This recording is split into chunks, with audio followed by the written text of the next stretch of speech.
Boom! What is going on, everybody? Happy Saturday. We are back with it with another Comic Collector Origins. My name is Justin, aka No Good Comics, and appreciate everybody here. Either you're hanging out with us live in the chat or you're watching this replay, which I always appreciate you taking the time. So wherever you are right now, whether it's the replay or live, welcome.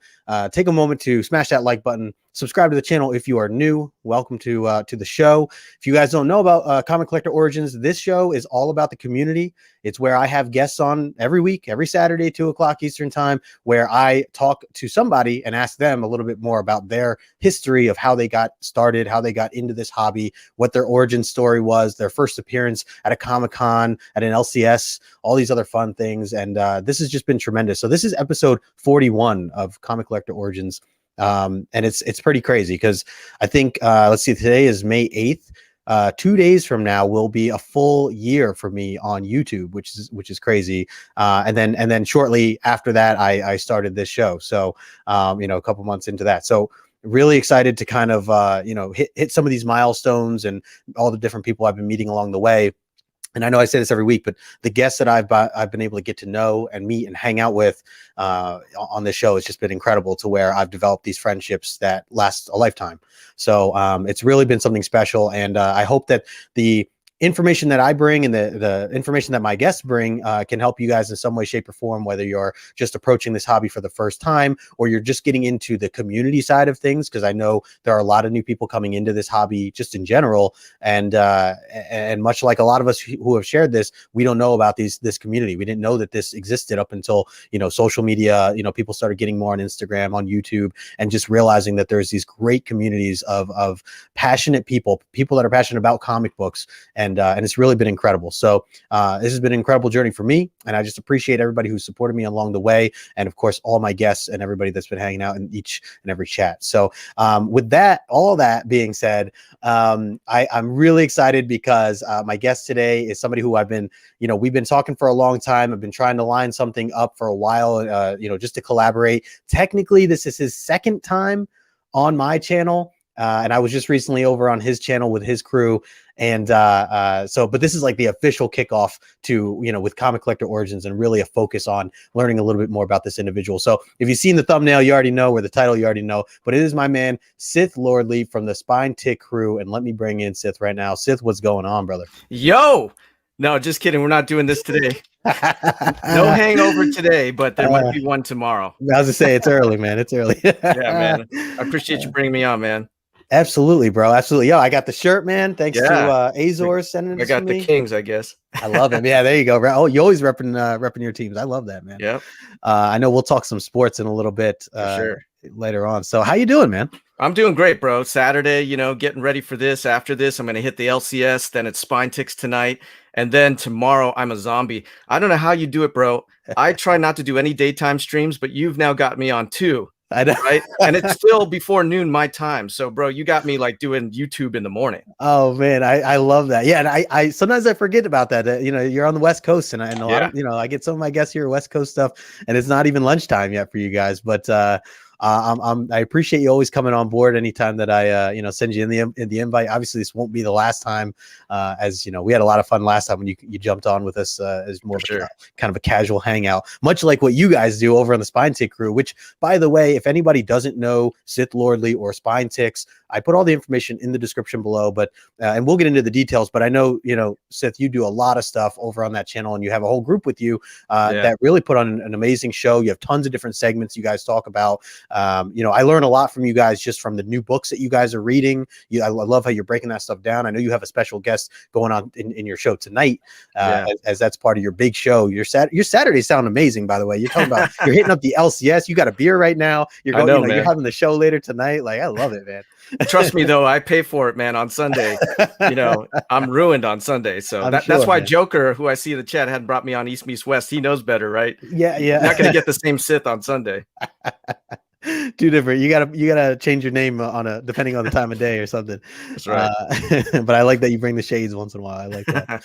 So yeah, so I put all your information in the description below for anybody watching right now, or if anyone's not subbed up to the Spine Ticks YouTube channel, make sure you guys do that. And so let's say a quick hello to the chat here. We got 24 people hanging out with us today. Nice. We'll run through some of that real quick before we get into all the fun questions.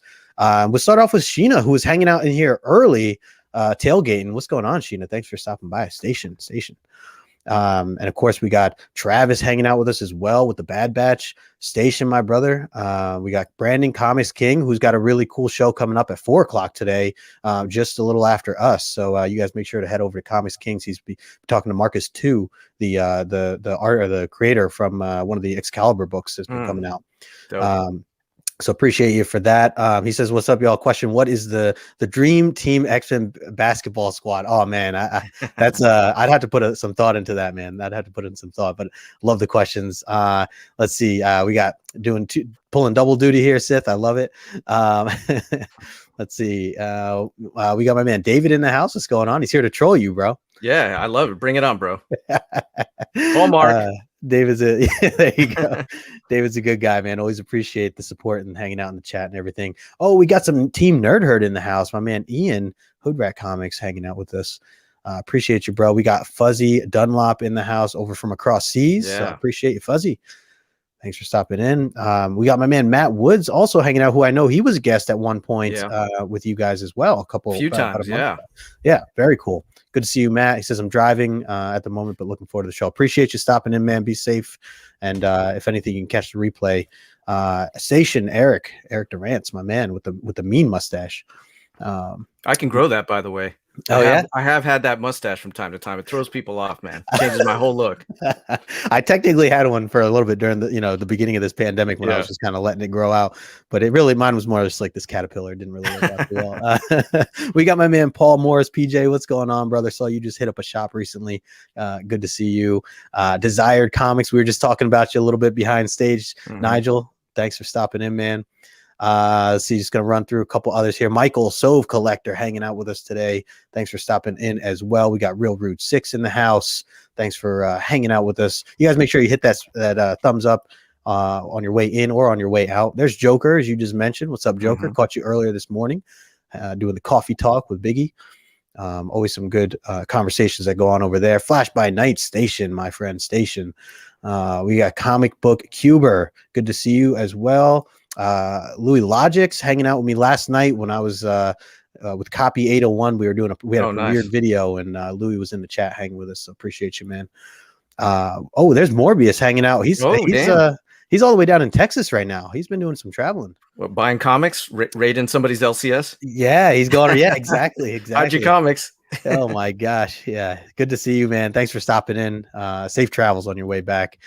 Black Crown Comics also hanging out with us here today. We got Bricks in the house. Very cool. We got my man Phil. He was also in the chat last night in the premiere. Nice. Phil was having me crack up, man. He was just making me laugh. I know Phil's done some stuff with you too. We're gonna kick off a Hallmark show. He said bridal wave in the comments, so I had this ready to show him. I love it. All right, I think and there goes the chat, just jumped on me. I see just a couple others I'll shout out here. Dank is hanging out with us. Uncanny Swag in the building. We got Steve, another Team Nerd Herd. Hip Hops and Me was just over on Comic Book Canon on yesterday. That was a really good show. We got John's Comics with Kids, which I know, John, we were just talking about you a little bit. We brought up some X-Men that Sith will be bringing up here a little bit lately. So John needs to play center for that fantasy X-Men basketball team because he's like 7 foot tall. Oh yeah, that's what we were talking about. Yeah, the height, John, the height.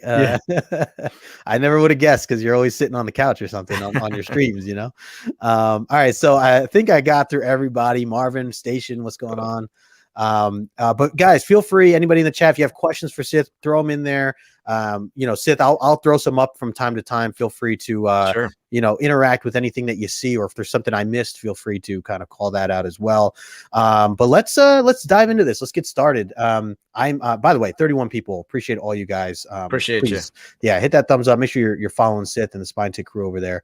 All right. So first and foremost, let's just start with the big question that I start any show off with, and that is, when did this hobby start for you? How old were you? When did this? When did this start? What was your environment like at the time? Bro, you're asking me to remember like hundreds of years ago, right?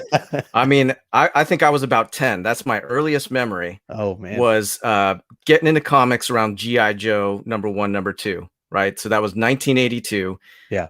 My oldest memory was buying GI Joe #2 at the local comic shop and being stoked because it was like rare. It was hard to find. Like GI Joe 1 was happening, but GI Joe 2 for some reason was scarce. So I remember picking it up and then going to the basketball courts, hanging out with my buddies at the park and just being so happy about it. I got one right here. This is not the same one, Oh, but I love this comic yep. for the nostalgia. That's Right? awesome. Yeah. That is awesome. 10 years old. I know. Now that said, I have collected and gotten out about 4 times over the Okay. years. Yeah, so that's the first phase. Right, right. And I feel like, I mean, obviously you're not alone there. I think a lot of people kind of go through a lot of these different phases where, obviously you're just first introduced to characters and cartoons, movies Mhm. play a big role to a lot of these things as well, video games and so on and so forth. So, I definitely want to explore a little bit more about how you kind of went in and out of these things. But when you first got in, I mean, what was it, a shop that you went to, you said, or it was Yeah, there's 2 shops, right? There was, Mhm. I believe it's called America's Comics on Studio City, Ventura Boulevard, California, LA. I Okay. mean, talk about a great place to be. And then Steve Hip Hops and me will like this. Occasionally, I would go to Golden Apple in downtown LA, Mm. right? Yep. And I managed to meet Carl Masick and Min May, the voice of Min May from Robotech over there. Mm. But for the most part, I was picking up comics at this America's Comics on Ventura Boulevard. I remember skateboarding over there. I remember riding my bike over there. Yeah. It was before I was driving, that's for sure. Right, right, right, Yeah. right. And did you have people around you, whether it was family or friends, that were kind of influenced or influences Yeah. in getting into this stuff, or was it just kind of you at that time? Definitely. I mean, this was all before girls, right? Because back then it wasn't cool. So I had a circle of friends. We were all into this, man. We were into comics. We were into toys. We were into Dungeons and Dragons, I love and it. it was a great time. We were like the Stranger Things kids, and Yeah, I'm exactly the same age as those Stranger Things kids, like that setting, right? that's So perfect. we'd go there, hang out. I'm still in touch with one of those guys. Is like one of my oldest friends to this day. We've known each other since we were 6. Wow, Yeah, that's cool. That is yeah, cool. Jeez, man. Yeah, it's rare to have that because, well, life happens. We all grow up. yeah. We all kind of go in different directions, and to be able to kind of keep somebody that you picked up from your childhood, and especially had these shared common interests, it's nice that you can keep some of that, with somebody. So I got to shout him out, right? Because I'm going to send him this. Shout out to Rick, man. Thanks for oh, yeah. being a lifelong friend. There you go, Rick. Shout out to Rick, man. Yeah, Yeah. absolutely. That's a special thing, man. It really, like I said, there's a lot of people I know, for me personally, that kind of go in and out, and you grow up and life happens. A lot of, like you said, you have a lot of different phases too. So Yeah. when you're getting in and out of these hobbies. So what was the next steps then? I mean, I guess you go through middle school, high school, things Yeah. like that. Girls, I assume, eventually came Right. along for you, and other distractions, right?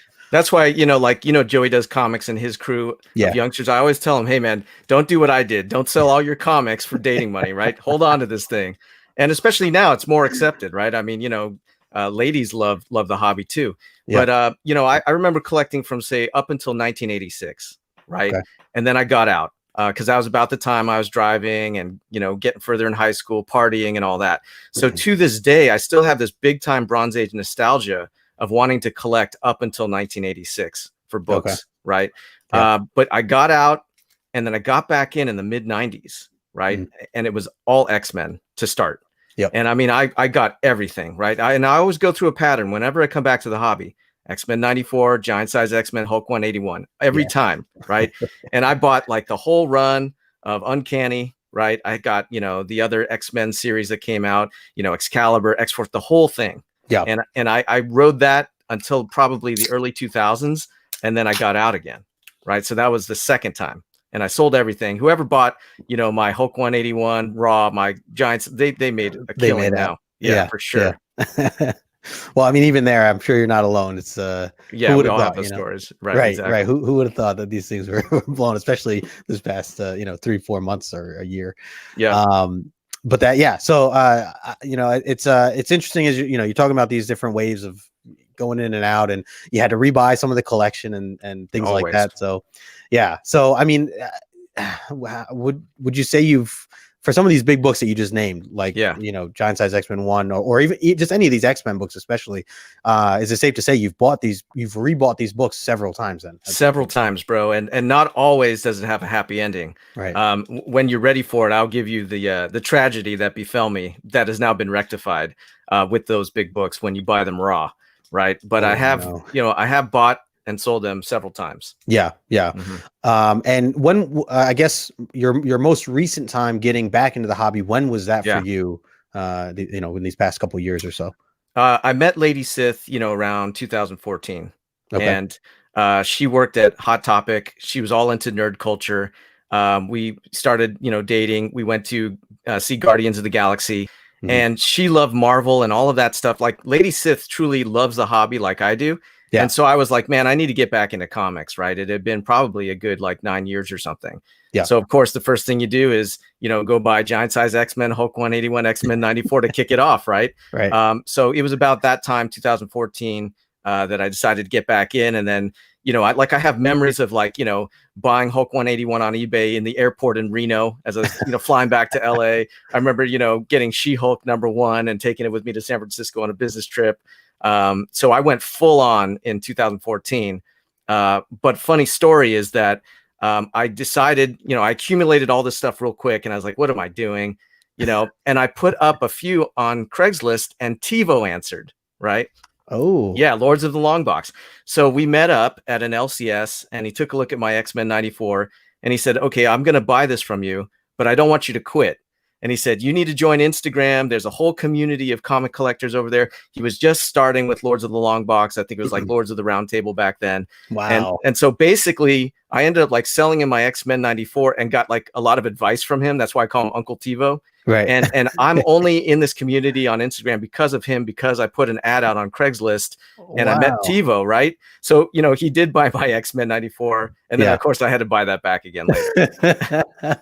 But wow. But just the exchange that you had, right, and be able to meet TiVo the way you had. And yeah, like you said, he gave you advice. Like that's game changing right there. Yeah. I mean, you think, obviously TiVo, first of all, great guy, but he's blown up huge. Yeah. And, we've been homies since back then. So, we have a good friendship, we communicate quite a bit. I've been on his show a few times. But yeah, Craigslist, which I also have to thank that's where I met Lady Sith. Oh man, that's so crazy. And I always leave it like that. People are like, what? You met Lady Sith on Craigslist? Yeah. It's different than you think, but it's before all the swiping left and swiping right. Exactly. Came along. Yep. Well, that's awesome. And it's special that you and Lady Sith can have that connection, and it worked out perfectly, to continue to kind of pursue your passion and what you enjoy, and also what she enjoys at the same time. It's definitely a great combination for any relationship, and kind of, sounds like it kind of just came at the right time, with where you were in your life, and kind of resparked, you getting back into things. So, and then to meet, people like TiVo. And so did you know, cause you're talking about how he told you about Instagram and the community. Yeah. Did you know anything about this community beforehand? Did you know that? I knew nothing. When he was like Instagram, I'm like, isn't that where you post food and dogs and models post their selfies? Yeah. Instagram, really? I was still on Facebook, right. What I mean? It's but I made the move, man. I was first thing I did was kind of create a personal / comic book Instagram. And that's cool, right? But then, as you'll find this, right? Some people only want to see comics. Yeah. Some people like to see your dogs or whatever. And, I kind of, it's easy to get fatigued, right? So I kind of created this personal Instagram. I did it for a while, and then I kind of backed out of it. Right. So the Instagram you see is my second account, the second one I've created, actually. Oh, okay. So I was just wondering. Yeah. So I was wondering if the first one was also named Sithlordly, or you went by a different name at that point. Yeah. Now, what's funny is it was Sithlordly. I made this one again for comics. The other one is inactive, but it's Sithlordly. Like a Scottish laird. Oh, right? yeah. Yeah. So, but it's inactive right now. That's great. Everybody go look up Sithlordly. Yeah. See if you can find it. I do have, I think 4% Scottish DNA. So, there you go. Works. That counts. Yeah. I want to say a quick hello in the chat. I saw some people. I saw Zen Multiverse hanging out with us. What's going on? Zen, a big X-Men fan as well. I feel like you say X-Men and the X-Men fans just come running, yeah, which is cool. We all got each other's back. We got Doug Bratton in the house here. I saw Chamorro in here earlier. I saw J2. What's going on? Jay Ramirez hanging out with us as well. Appreciate you stopping in. I saw Copy 801 we were just talking about. What's going on, Copy? And there was one other. I thought there was one other person. Oh, Big Herminio Station, brother. Thanks for stopping in. Some more of the Bad Batch crew. We got Rudy in here also. Hello, hello. He said, "What up, peeps? Catching a couple minutes. Appreciate you stopping by. Make sure you guys hit that thumbs up, and if you're not subscribed to Sith, make sure you do so. And the Spine Take crew. So all right. So so then what year was this that you, I guess, essentially created your second account, the one that you're using right now? Probably like 3 years ago, and Okay. I created Wow. it, and I kind of like, with any collection, right? You kind of go into it hard, then you kind of back off. Yep. I would say I really started picking up again right around all of the big movie announcements around D23 Disney. Remember when, Eternals, all these things were kind Oh of yeah. being mentioned, Black Knight, The first time. Yeah. and Lady Sif was actually at D23 for all those panels. Oh, cool. Because we're just right here by Disneyland. I remember specifically, like, because I've always kind of like been around TiVo and Lords of the Long Box and one of his chat moderators, and he would text me, "Yo, tomorrow, there's going to be an announcement, but I got a scoop. You might want to pick up this book." And of course, right. I slept on it, and then the next day it's announced, and now it's $200 more. So, I've learned to just kind of follow that advice, because the thing with me is I'm not trying to buy to flip. I'm just trying to buy at a cheaper price. Yeah, before they go up. Yeah, absolutely. Exactly. Right. Yeah. I'm kind of right there with you. Yeah. No, that makes sense. Well, hey, that's a $200 lesson I'm sure you've learned from. Yeah, So exactly. Yeah. But they've all gone up, so it's, it's fine with me. Right, exactly. Yeah. Well, because, and I'm curious because you mentioned 3 years ago, so it's interesting because, and I point this out often. I feel like because this just kind of happens to be with a lot of my guests. A lot of us are jumping back in, either back in or in for the first time, all between these years of like 2018 to 2020, basically. I noticed a lot of people, and through conversations that I've had with people over on Instagram and even here on YouTube, just hearing stories of a lot of us. It really sounds like this has been the prime time to come back, even before the pandemic. I mean, the pandemic definitely, I think, got a lot more people, more than ever before. But for some reason, like the 2018, 2019, like that's when I got into it, like the end of 2018, diving into it then, or was it 2018, 29? It's going to be 3 years for me in August. Nice. Which it's crazy. I'm sorry, in May. What am I talking about? It's May. What am I talking about? Alzheimer's kicking in. Yeah, I was gonna say maybe it is August. Now I'm mixing things up. It's August. Never mind, August. But yeah, it's like salute, man. Whatever you're drinking. I got coffee with me. Jeez. Okay. I'm like, maybe it's too much. I was telling you, I just got that shot the other day for the vaccine. Maybe it's doing something in my brain. I don't know. But yeah, man. So it's just cool to see a lot of collectors coming back in. Maybe obviously the TV shows and the movies have probably a lot to do with it as well. But and then also interesting to hear that you didn't really, you discovered this, the community as you went along. And and I wanted to ask, so when did you start Spine Ticks? When did that kick in? Yeah. When did the actual channel launch? Yeah, and just to clarify, so like I still have some comics from when I got in 2014, but I kind of paused that and then kind of hit it hard in recent years. But luckily I didn't sell everything. Right. So Spine Ticks kind of came about, as a result of the pandemic, right? Because all of these shows are starting to kick off, right? Sure. Of course, we're all watching Lords and Three Men, having a great time with that. Being around TiVo and what he does and his support of me, I was like, his nephew, maybe I should kick off a show, right? And then, Debucha, Matty Forge, Guy Forge started Pressable Defects. I've been pals with them before that, so they were kind of motivating me. There's another toy collector who's involved in the community named Century Mag Collector, and he was, his channel's now taking off. So hanging around those guys, kind of talking, they were really kind of giving me the motivation to start Spine Ticks, right? Because like everybody, all the great people in the chat that I see, right? I mean, hello to everybody, by the way. I was one of those guys, right? And I decided I want to make the move to in front of the camera, because in past lives I've done things like Hollywood entertainment and stuff like that. Right. So I decided I wanted to create a show. And, I was thinking, okay, I'm going to need some guys because I want to do a crew. I want to do a party thing. Yeah. And so I had 3 guys in mind. Azor's Tiger, my homie, my local buddy right here. He was right here first and foremost. So I hit him up and I said, yo, because you're always posting, you're always tagging me on Instagram. You seem like you want to get involved. I was like, I'm thinking about doing a show. Let's meet up. Let's talk about it. So we went to the LCS. We met for the first time. That's cool. Because we had never actually met, even though we both went there. We hit it off right away. So then we kind of kept doing like LCS visits and talking more. and then we needed 2 more guys. So we picked Al Picknell, who is now Al Noor Collectibles, if you've seen him, Mhm. and another guy named Roberto, who kind of was big on like Pokemon and comics and things like that. And Right. the 4 of us started this. I think our first show was August of last year. Oh, wow. Okay. Yeah. So Whoa. I so it's didn't still realize any of that. relatively been new, you know, Yeah, yeah, 7 absolutely. months. Man, I just feel like you've built such an awesome community just in this short period of time. I mean, I guess you're Appreciate coming that. up on almost a year, but yeah, man. I mean, it's like the place to be Saturday nights, man. You see everybody come from all over, different parts. And I know as you go later in the day or later in the stream, you get people from Yeah. across seas on the next morning and things like Right. that, which is cool. So, yeah, I mean, you guys truly bring the community together, and I appreciate so that, man. yeah, man, it's incredible. It's yeah, since August, I did not realize that.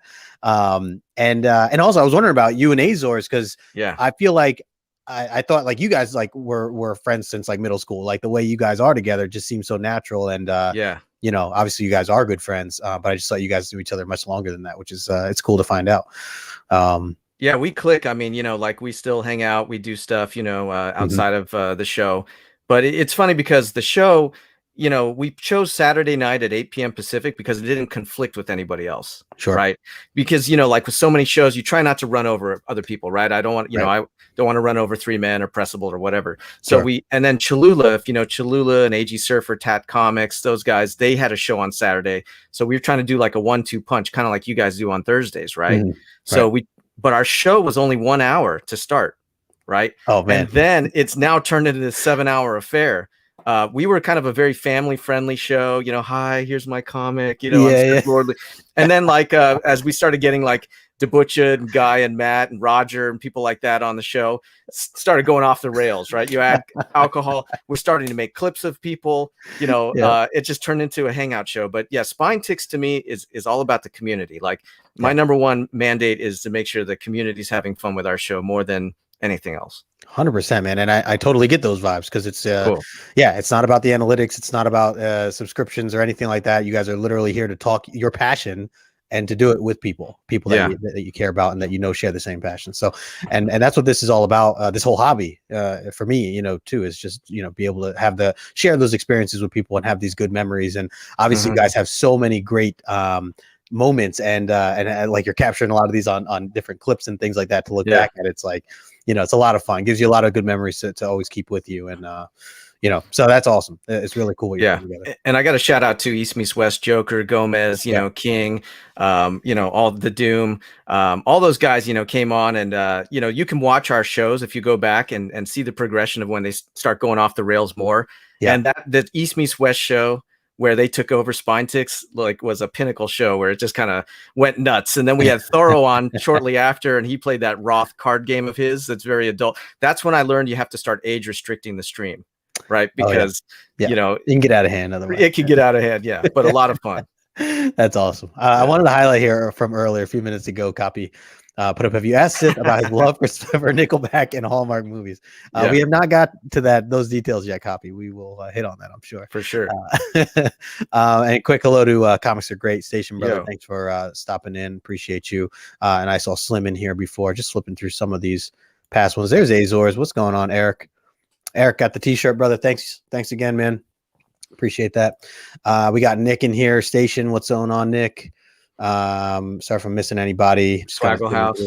There you go. Oh, hey, Swag's in here. What's going on, Yep. Swags? I just saw him last night on Canon for a little bit as Yeah. kind of a cameo, as they were saying, because he was doing a giveaway with the crew. So that was cool. He was a great guest on Spine Ticks as well.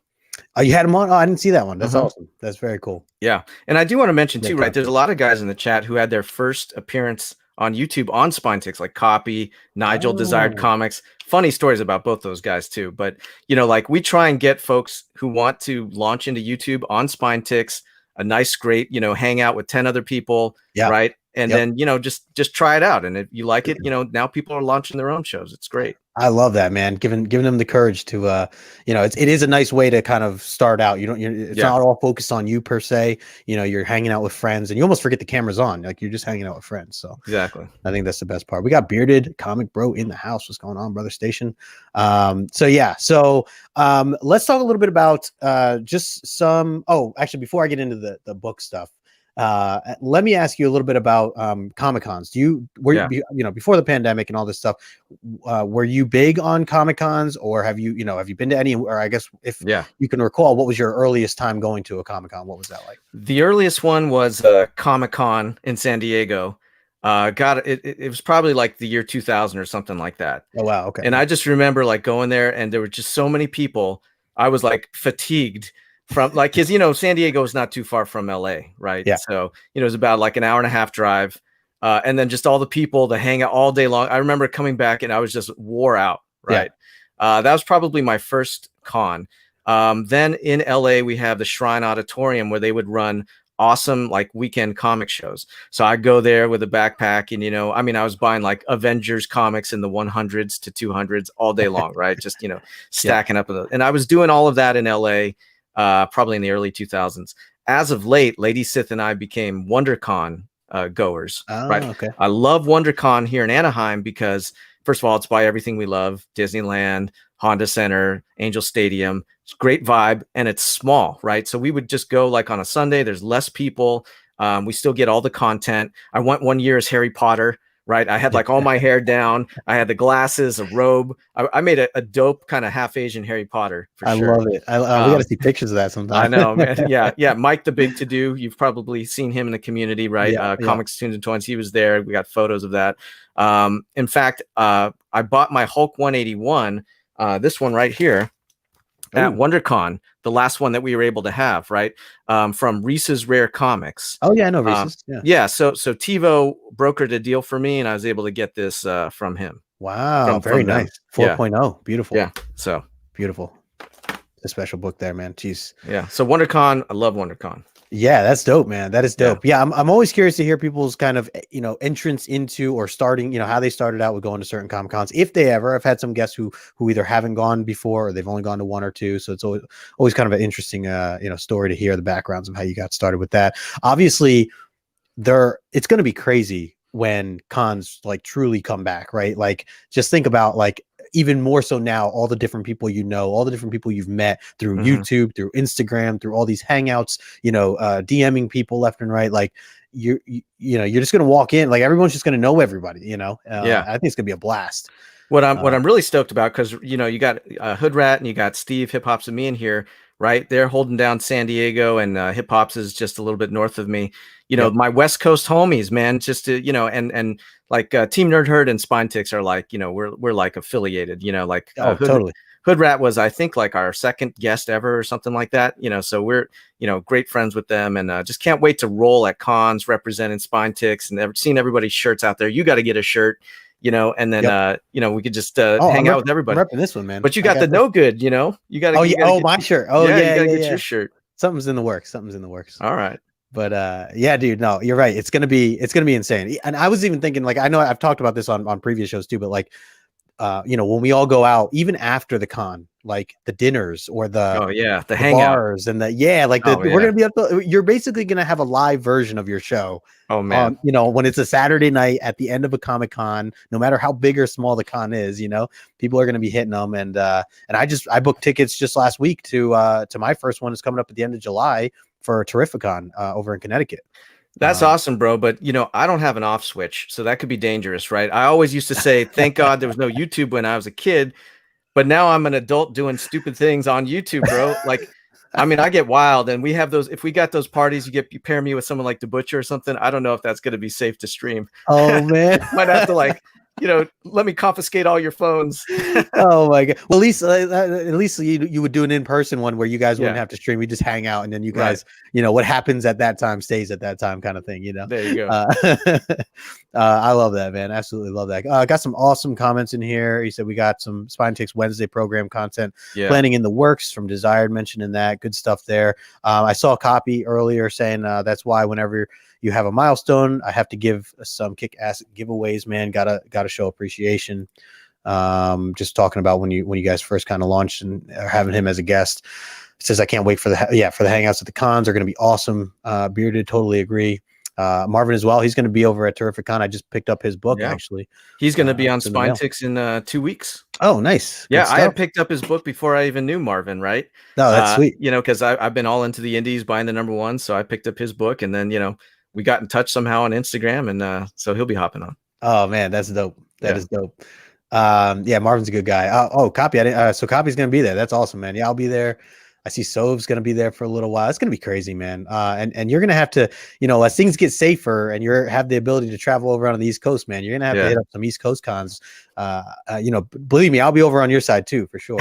I don't know, Matt. I'm gonna need Lady Sith to, like, she keeps me in line here. Like, on Spine Tick, she's up running the chat. She'll message me, hey, you're doing something stupid right now. If I'm out of her sight at some con, I don't know what's gonna happen to me.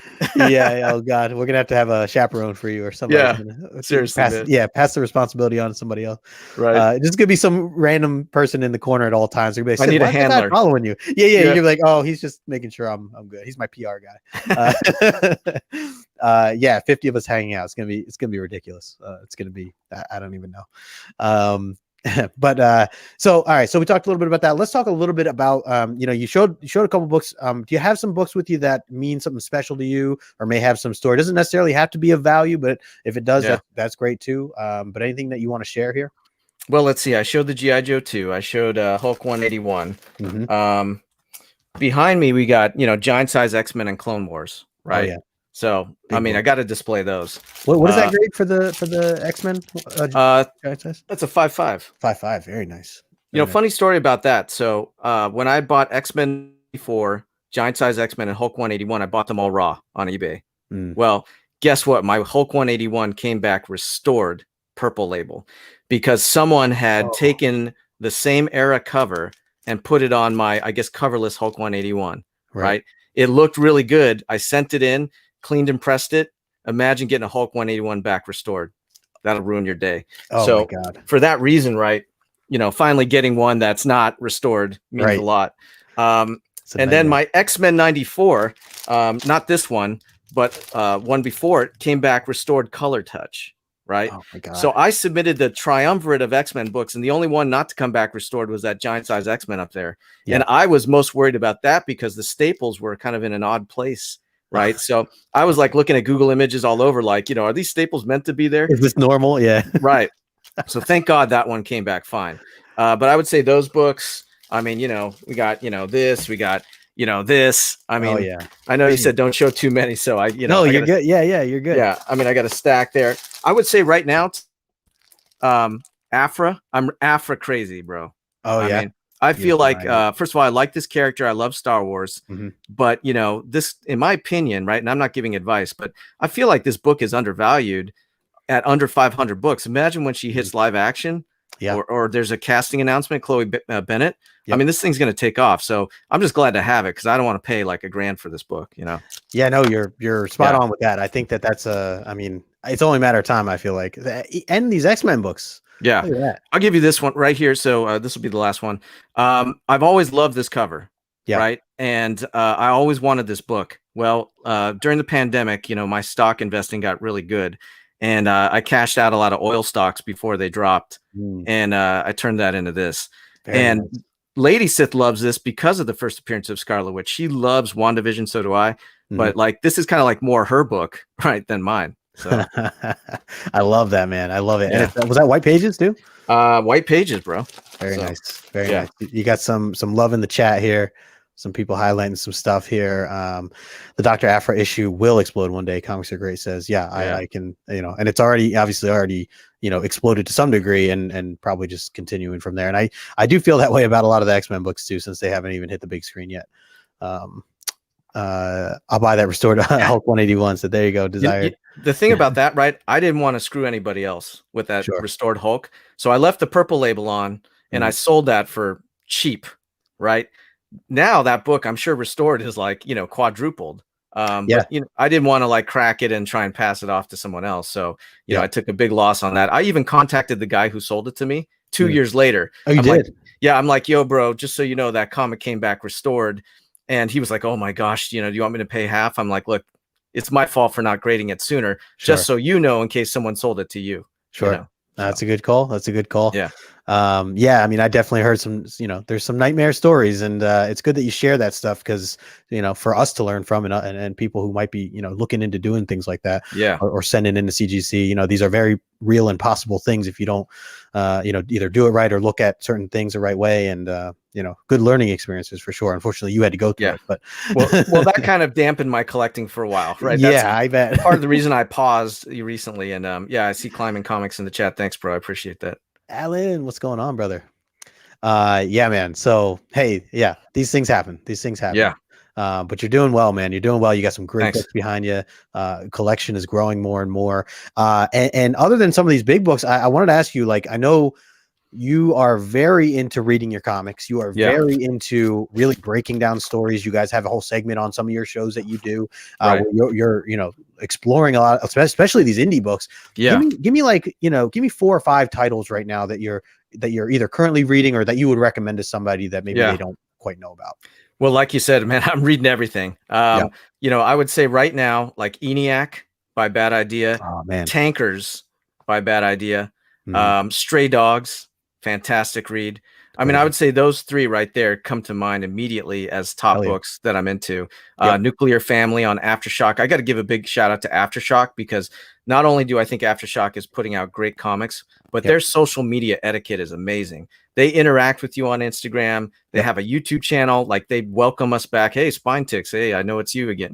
So definitely with the indie books, because right now what we're trying to do is we're trying to provide that content to the community, right? Yeah.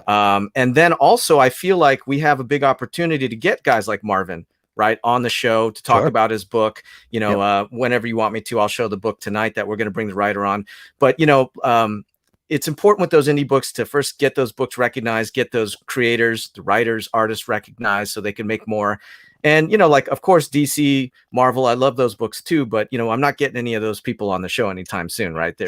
So, they're much harder to, schedule something with, or even talk to. I mean, it's a great point that you say about Aftershock. I've noticed, it's a big missed opportunity for, some publishers who are just not using the social media platforms to the most of their, ability to do so. There's just so many opportunities. And, I have a personal career background in social media and marketing, and I'm always trying to push people in the industries that I'm in. It's not comics, but, to get on board, to use it, whether you're in sales or whether you're promoting something or even just looking to build a community, which, a lot of these creators are trying to do so as they're, introducing books and new ideas that they have.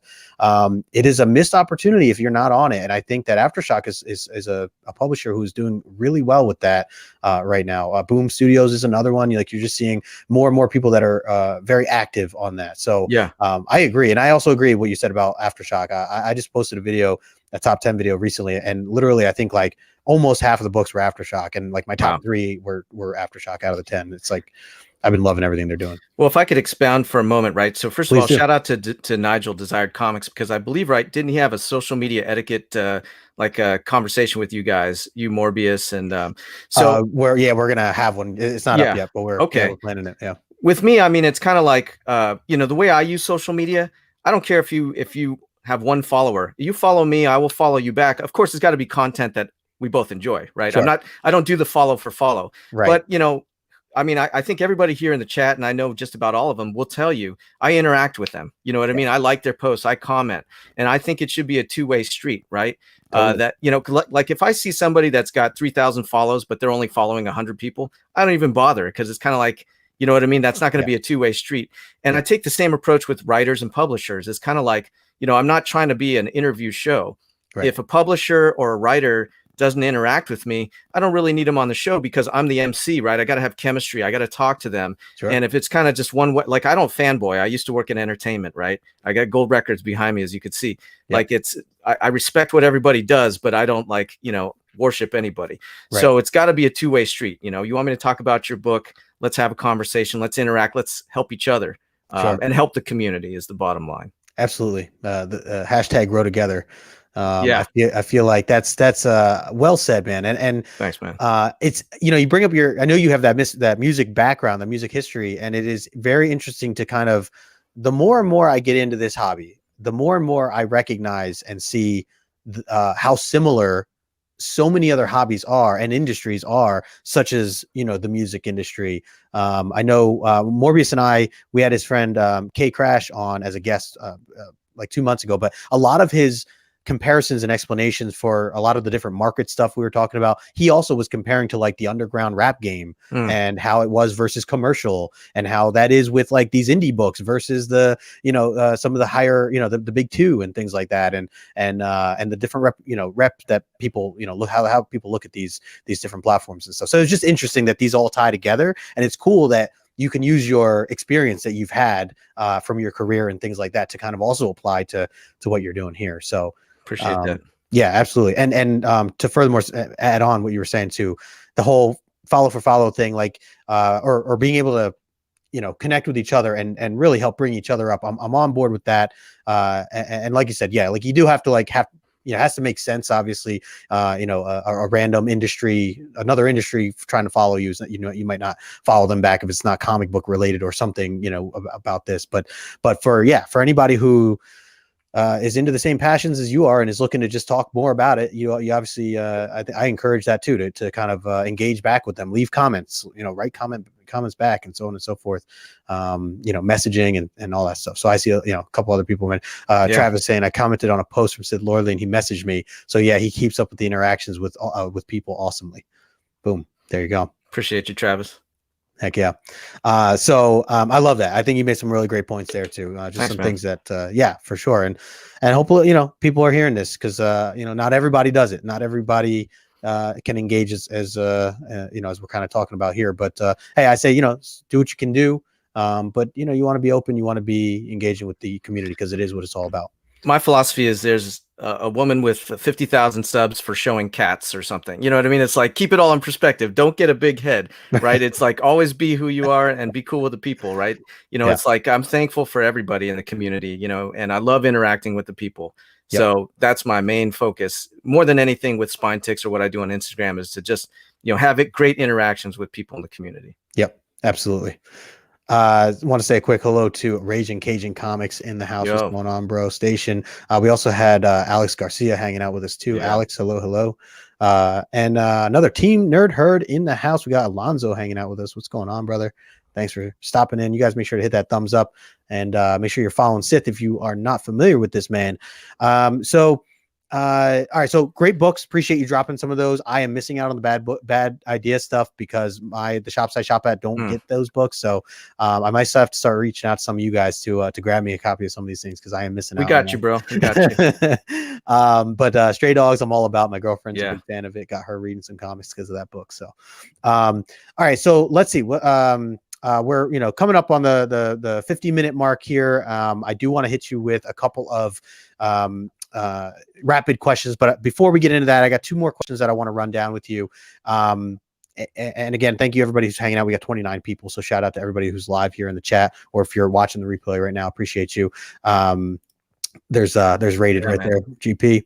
We also got Hyper, who was just my guest last week. Appreciate you, Hyper. Shout out to Uncle Hyper. There you go. We have this thing where he calls me uncle and I call him uncle. Yeah. So whoever's on the stream kind of wins that one, right? Yeah. Uncle. I love it. So for these big books that you're showing off and just your collection in general, everything that you have, what is the big picture for you down the road? I mean, I know you, like you mentioned, you're not like a flipper per se, or, you know, you're not looking to just capitalize on books you buy by quickly selling them. But, you know, down the road, you know, there's eventually, you got to do something with them, you know, technically, but you know, what would you say, at least right now, because I know these goals can change, but what would you say right now would be your long-term goal with these books? Are you going to eventually sell them to, you know, just add to your retirement, or are you going to pass them down to loved ones that you may have in your life, you know, or maybe sell them off even before that, or who knows, or maybe you're bringing them to the grave with you? I always joke with Lady Sith because she's a fair amount years younger than me. She's probably, I think, like 18 years younger than me. Okay. So I tell her everything I own is for her. And I always joke her second husband, but she always says, no, you know, I plan to have like 5, you know, junior Siths around.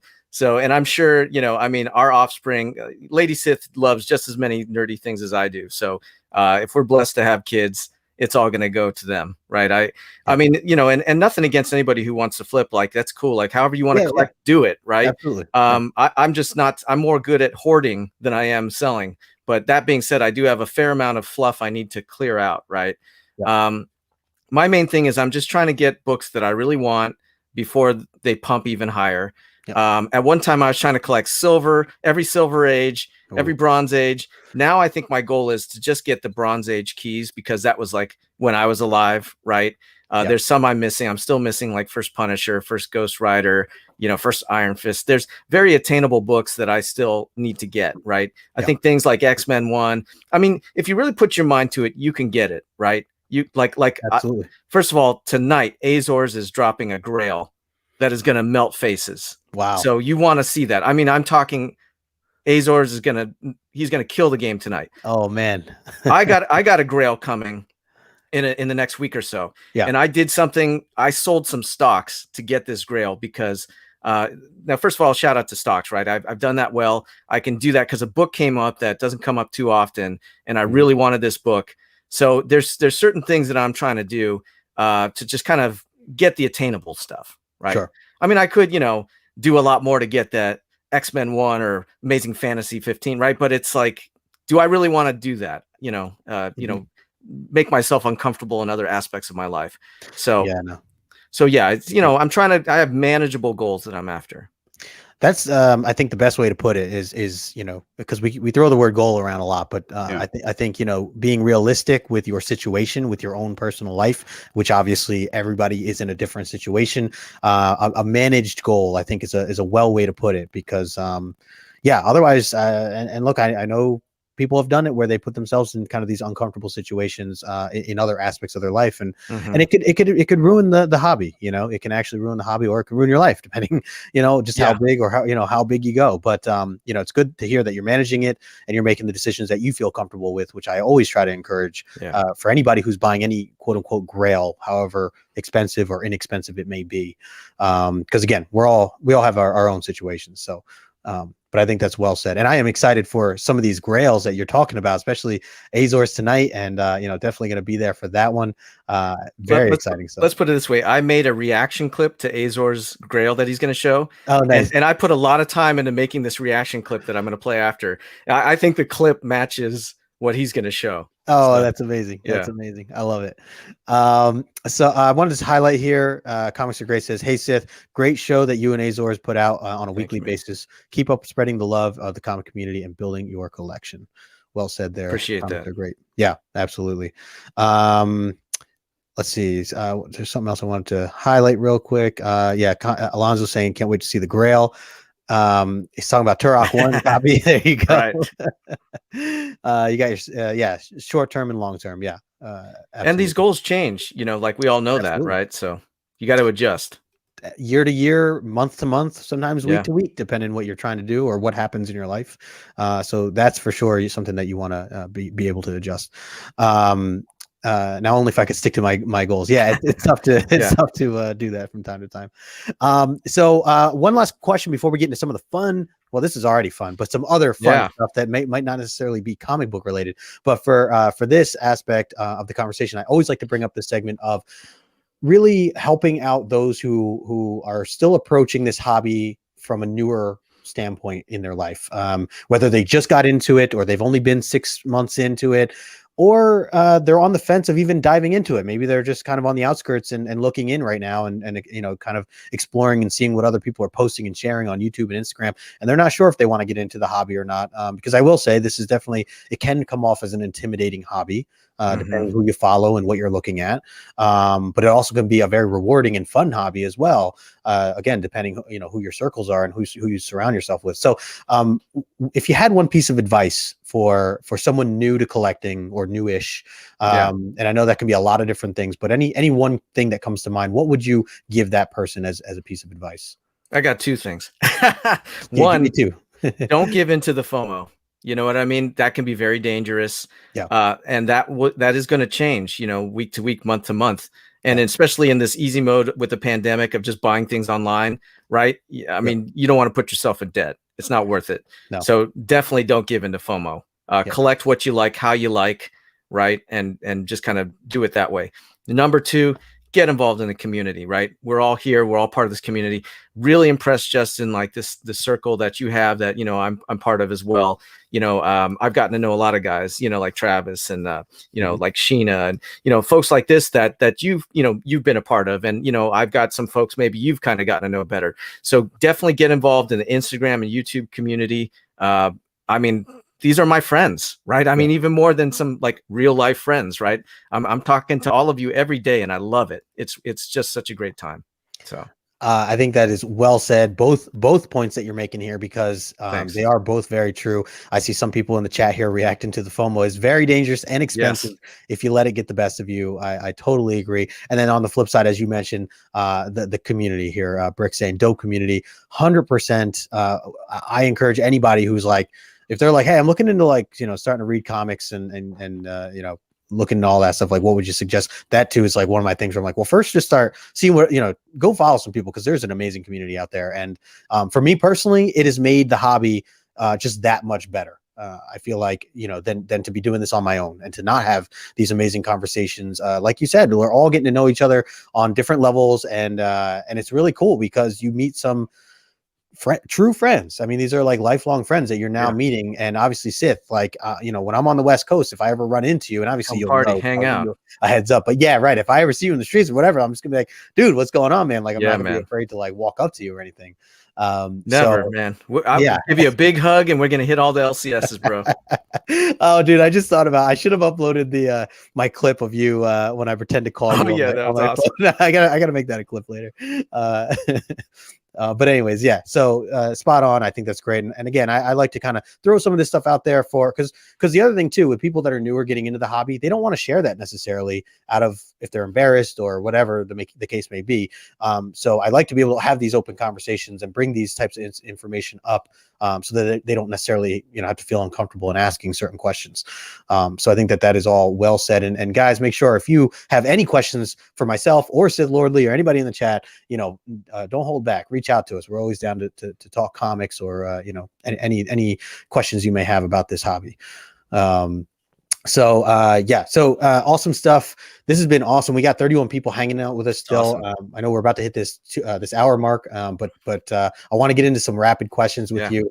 So we will do so, and then I'll let you shout out a few things towards the end here as we kind of close out and anything that you have coming up, which I know you have a lot. So I'm excited to hear about it. So let me bring up some of my questions here. And again, shout out to everybody hanging out with us. Appreciate all you guys. I see just all the familiar faces. I just want to highlight a couple people, but appreciate you guys hanging out with us. So first off, I'm going to ask you just a couple questions based on, some comic book related stuff, and then we'll kind of flip it. But first and foremost, if you had to choose one, who's your favorite comic book character of all time? Man, it's got to be an X-Men. It's got to be, it sounds cliche, but it's probably got to be Wolverine, because I just think of when I was collecting, Hell yeah. In the Bronze Age. I mean, if it wasn't Wolverine, it was Nightcrawler, Right. I mean, I could just run through a million, but like if I'm on my deathbed, right, I'm holding the Hulk 181, right? So. Oh, I love it. Yeah, no, you're right, man. It's especially for X-Men. If you have the love for X-Men, you love them all because they're a team, and that's what's so special about that platform to begin with, or that that team to begin with. It's not just one individual per se. So it is tough. It is tough to name them. And I see what Louis said. I have much love for Doctor Doom and Magneto as well. As I get older, I like the villains more, because it's like when I was younger, I wanted to save the world. Now I just want to be entertained. Give me a good story. Hell yeah. Wolverine or Colossus. Oh, that's a good question. Yeah, I mean, it's hard to compare any of them, really, if you put them all up there. All right. So talking about X-Men, let me ask you this: do you prefer? Well, I guess I kind of know the answer to this, but if you had to choose one, the original team or the new X-Men team, and I mean new by Claremont, who do you prefer out of those two teams? Oh man, I mean, I got a good roll with Claremont, but I mean, I still love both teams. I'm one of those guys who I still love reading the early 60s books. Yeah, it's corny. Hey, Daddy-O, the fuzz are after us. But I'm a historian. I love history. I love old cultures and things. So I respect the old X-Men team. But yeah, I mean, that giant size X-Men crew, dope. Hell yeah. I'm Yeah, with you all the way. I think you need to just have a mindset when you're going into reading some of these older books and have the expectations set properly. yeah, But I do really enjoy some of the old books. I was just reading some old Daredevil recently, yeah. going back and just, catching up on some of that. I didn't even show my Daredevil books, bro. Oh my gosh. So it's interesting because I've learned so much about you, and I feel like just even more of over a recent period of time, because I remember for a while I didn't realize that you were an X-Men fan, right? Yeah, Or to the level that you are, because I know you're a massive X-Men fan. And now you're mentioning Daredevil too, which I was not as aware of either. But that's just been incredible. And that was the other thing I want to say. We have to get you at some point. I know our yeah. schedules don't work, but we need to get you on Omni X-Men with me and John Love uh, it, man. at That would some be point. Yeah. great. It'll be a good time, man, for sure. And we have plenty of books to still go, so we'll schedule it at some point, whatever works for you. Uh, next question for you. If you could have one superpower, what would that power be? Immortality. Oh, that's a good one. I got so many hobbies. I got so many things I want to do. I don't want to die. Yeah, Like, yeah. I need to do them all, man. Just keep it going. Yeah, Yeah, exactly. I mean, that's the best way to. I always joke about like we need more time in the day, so yeah, that I can read. Like, let's extend it to like 30 hours a day or something like that, yeah. just so we have a little more time. But that's the other way around it. It's just have immortality. That being said, I need to bestow that on Lady Sith and all my friends because I don't Of want to course, outlive everybody. So of maybe I course. could be like a vampire. I just turn you all into vampires, so There we you all go. live together forever. I'm cool with that, man. Yeah, You don't want to be the next berserker, that's true. That's true. Next thing you know, you're gonna be working for the government and doing their I jobs don't for want to them. rip They're out nasty. spines. Yeah, I, beating a man with his own arm. It's just right. not. uh, let's see. So next question. When it comes to comic book artists, who's your favorite artist? Gosh, I'd have to say John Byrne. Oh yes, Yeah, absolutely. Heck yeah. yeah. He is definitely I'd say classic John Byrne, modern Jenny Frison. okay. Yeah. Yeah, And actually that's probably a good two-parter. I yeah. should kind of separate because it is hard. I mean, there's obviously just so many options, whether they're alive or dead right now, they're just amazing. But Frison too. Yeah, she's just been Yeah. killing it, absolutely killing it. Everything she's Anything doing. she puts out, I'm buying. Yeah, yeah. No, Mhm. I'm with you. Totally with you. What was the last comic book that you read? An indie book, probably. Probably ENIAC 3. Nice, Because I nice. just got a stack of them that I've got to read in time for Saturday for Spine Tick. So, There you go. yep, Man, oh man, I gotta catch up on that stuff. yeah, What about what was the last sorry, I just lost my place here. no worries. Oh, if you could go back in time and buy one comic book from that era off the shelf that you could not sell, you literally had to take it to the grave with you, but you could have for the rest of your life. What comic book would that be that you would travel back in time for? Amazing Fantasy 15. Okay, Right. boom, Because I mean, what's that going to cost me now to buy? right. Right. It's yeah, I mean, I just remember Azores and I went to visit Hood Rat in San Diego last year, yeah, and they had it there for like 15 grand. yeah. And that was like August. I mean, I haven't looked at the prices now. What's that now? Yeah, I don't. It's this whole market's been crazy, man. It's been Yeah, absolutely crazy. Louis said to read Eve. Yeah, that was a good one. that is a great book. I Yeah, enjoyed that. we're talking about that tonight. Nice, nice, nice. Let's see here. Let's switch it up. So some non-comic book related stuff. What is your favorite movie of all time? Empire Strikes Back. Oh, hell yes. Yeah, Yeah, that's a whole other thing. I know you're a yeah. big Star Wars fan. Huge Star So Wars fan, man. yeah, dude. Oh my God. Empire Strikes Back. Okay, so that's fair. That's up there for me too. I really like that one, especially out of what's been out. But by the way, have you been watching Bad Batch? I assume. Man, You that caught brought up? me back in big time because Nice. with Star Wars, I mean, I've been a collector of all things Star Wars for so long, Yeah. and I just wasn't feeling it as much on the High Republic, right? Okay. Kind of. But I love Rebels, I love Clone Wars. I saw Bad Batch and I lost my mind. Yeah. So this Grail I've got coming is probably infused with the excitement of watching Bad Batch. Oh, So okay. Okay. yeah, That's dope. I literally just caught up on it last night. I was telling you that I was feeling sick from that shot. yeah, So I just laid on the couch and I was like, I haven't caught up on any Bad Batch yet. So I just threw that on and I was like, wow, man, I'm digging this. I'm really liking it. Yeah. So it's good stuff.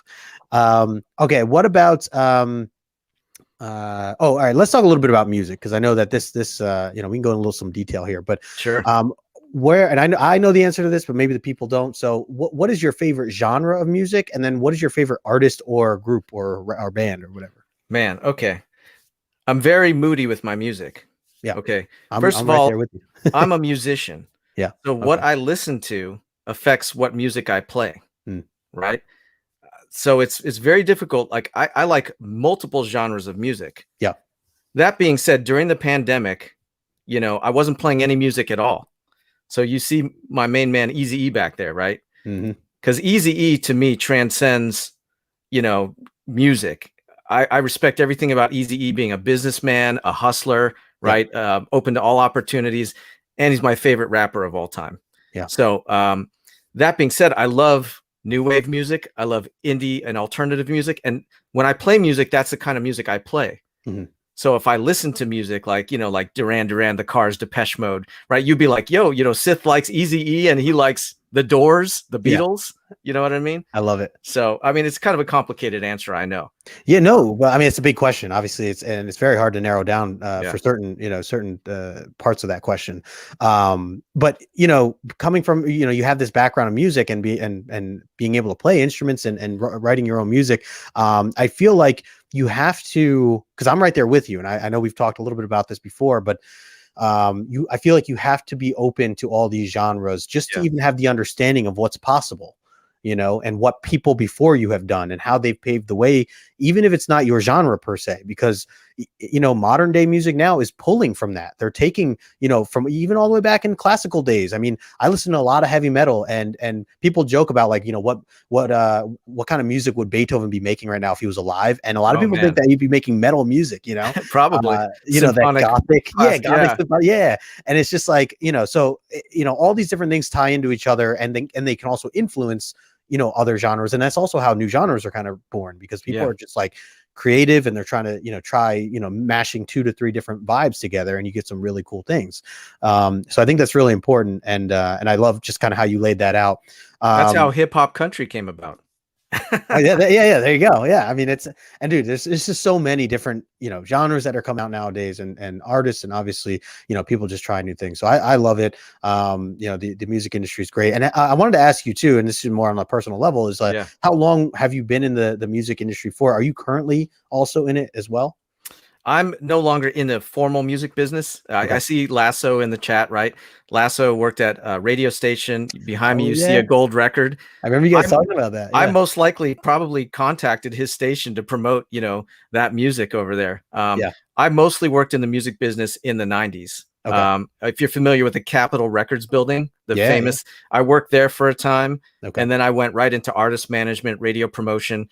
Every time like you hear a radio station saying, we've got 4 tickets to Hawaii, right? It's someone like myself who is promoting music and contributing for their giveaways, so my formal music business is now over. Now and then I do some stuff for bands, mostly classic rock bands that I promoted back then. I'll line up interviews and do a lot of press and things for them. But as far as, hey, what's up, Joker? Music wise, as a musician, I still kind of casually play. But I had done nothing during the pandemic because, like, we can't go gig or do anything. Sure. I'm starting to feel the itch, though, to do it. That's why you're seeing me post a lot of vinyl, right? And, like, now that, like, if I'm going to get back into playing music, you're probably going to see less rap and more, like, new wave music or indie music because, like, again, as a musician, I listen to what I'm playing. Like a writer might be researching something that they're writing. You know what I mean? Because I can't rap for shit. So like, it ain't happening. Right. I was Ice Rice in high school. Right. I was like Sleazy Steve. Right. I love it. I'm not a good, that said, I do the intro music for Spine Ticks. So all the music you hear on Spine Ticks, I do it. So that was like a hip hop intro. Right. I do like electronic music, things like that. That's cool. That's cool. And what instruments do you play, or what are some of your main instruments? Sing, play guitar, play bass, play synth. Okay. And Lady Sith plays drums, actually. So it's like, that's the one instrument I can't play. So I was like, you got to be my house drummer, but she's kind of stopped all that. When I said that I met Lady Sith on Craigslist, it's because she was advertising as a singer looking for a band. And oh my gosh. Yeah, I kind of like, I wanted to party more and sing less. Yeah. And I was like, oh, okay, here's this young, very attractive singer. She could be the front person for my band. I'll write all the songs. And that's how I met her. And then that music thing turned into a romance. That is awesome, man. I wanted to tie that back in because I know you mentioned a little bit about the Craigslist stuff. So that is perfect. And when we later on when we promote this, we'll have to say, hey, and find out find out what happened with that Craigslist connection. Yeah. No, that's awesome. That's really cool. And to hear all the different instruments, because it sounds like you're all over the place. And I feel like, again, you kind of, when you pick up one, they all kind of come in together for the most part. I know you mentioned synths, so I assume you could probably play piano for the most part as well, or at least dabble in a lot of that stuff. You just have an ear for it. I felt like I always just had an ear for a lot of that stuff. Yeah, no formal training. It was just like the force, right? Yeah, just hell came yeah. out. I love that. Yeah, exactly. That's very cool, man. If we ever get the opportunity, we'll have to jam, because I for sure, man. Piano and piano and a little bit of guitar, but mainly piano was always my jam growing up. What kind of piano? I just had a Casio keyboard. Like what styles were you into for piano? Oh man, I mean, a lot of it was, I mean, when I had the keyboard, I would just use a lot of the different sounds and stuff, and I would make a lot of like everything from hip hop to dance and electronic and things like that.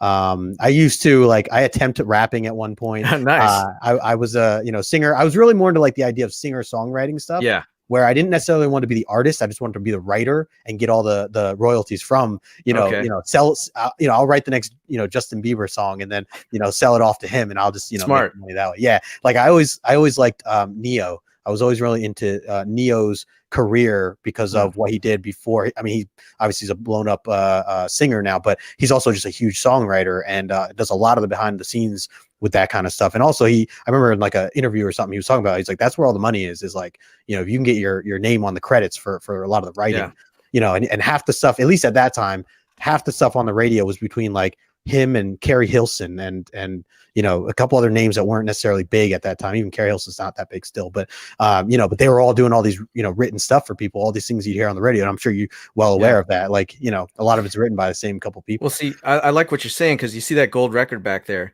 Yeah, I have 4 gold records for adult contemporary piano music, which is something that like mothers and grandmothers like. So you got Sithlordly like working and promoting this easy listening music, right? Hell yeah. That guy Jim Brickman is a songwriter. So the highest charting song we promoted, he wrote for Martina McBride, who's a huge country star. She's got a song called Valentine that went to number 3 on the chart.